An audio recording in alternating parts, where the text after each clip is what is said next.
স্যারের সাথে 2001-এ আমার পরিচয়।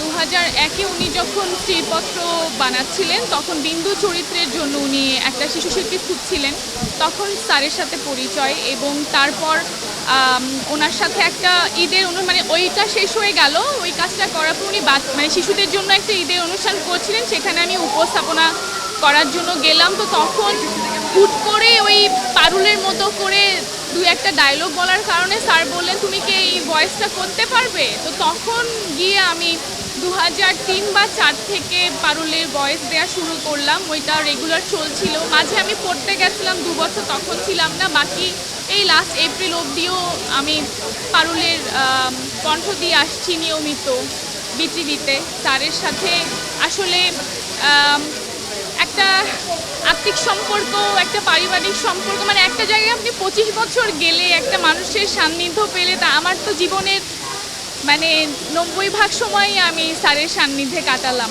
এবং স্যারের কাজের সাথে পরিচিত বা স্যারের ভাবনার সাথে পরিচিত। তো মনে হয় যাই পেলাম এটা বিশাল পাওয়া এক জীবনে, যদি এটা আসলে সবার সাথে ভাগাভাগি করতে পারি, বা স্যারের যে মূল্যবোধটা, উনি আমাদের জীবনবোধটা আমাদেরকে উনি ওনার কাজের মাধ্যমে বা ওনার সান্নিধ্যের মাধ্যমে আমাদেরকে দিয়ে গেছেন, সেটা যদি নিজে রেখে বাকিদের মধ্যে দিতে পারি, মনে হয় যে কোনোভাবে ওনার প্রতি যেই ভালোবাসাটা আছে, ওনার প্রতি যেই কৃতজ্ঞতা বা ওনার প্রতি যেই আমি মানে এটা আসলে যেই কথাটাই বলবো শব্দটা কম হয়ে যাবে, কারণ উনি যা দিয়ে গেলেন আমি যা পেলাম, এটা আসলে যে কোনো বিশাল বিশাল মানে একটা অ্যাওয়ার্ডের থেকেও অনেক বেশি কিছু, অনেক বেশি পাওয়া হয়ে গেছে। সবাই স্যারের জন্য দোয়া করবেন এবং উনি আছেন, থাকবেন আমাদের সাথে, আমাদের কাজে, আমাদের মননে, আমাদের চিন্তায়, চেতনায়।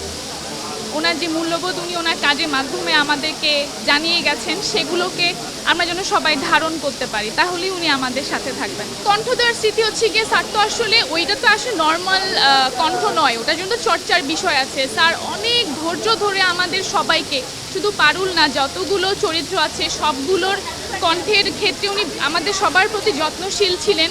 আমি কোনোদিন ওনাকে একটু বিরক্ত হয়ে মানে ভুরু কুচকাতে দেখিনি যে কেন পাচ্ছি না বা কেন ভালো হচ্ছে না। উনি সব সময় সবাইকে অনেক অনুপ্রেরণা দিতেন। আমরা এইটুকু ভালো করলে উনি মানে বা করে প্রশংসা করে একদম আমাদের মনটা ভরিয়ে দিতেন। তো তখন মনে হতো যে আরেকটু চেষ্টা করি, আরেকটু ভালো করি, ওই কণ্ঠে কেমন করে গান গাওয়া যাবে, কেমন করে কবিতা আবৃত্তি করা যাবে, ঠিক পারুলের মনস্তাত্ত্বিক দিকটা কেমন সেটা জানলে আমি তো ওর মতো করে কথা বলতে পারবো। ওই যে সারাক্ষণ আমাদেরকে ওটার মধ্যে উনি কেমন করে আবিষ্ট করে রাখতেন, ওটা কিন্তু বইয়ে হাতে কলমে শেখানো না, ওটা না, উনি আমাদেরকে কেমন একটা মানে একটা অন্যই জগতে থাকতাম, মানে আমি একটা অন্যই জগতে বিচরণ করতাম যখন স্যারের সাথে ওই রুমটায় আমরা সবাই একসাথে থাকতাম।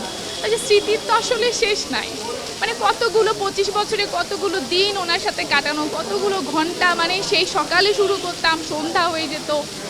লাইট, সেট, রং, কাগজ, তুলি, মূল্যবোধ, কত কিছু উনি শিখিয়ে গেছেন। তো আসলে এক জীবনে বলেও শেষ করতে পারবো না।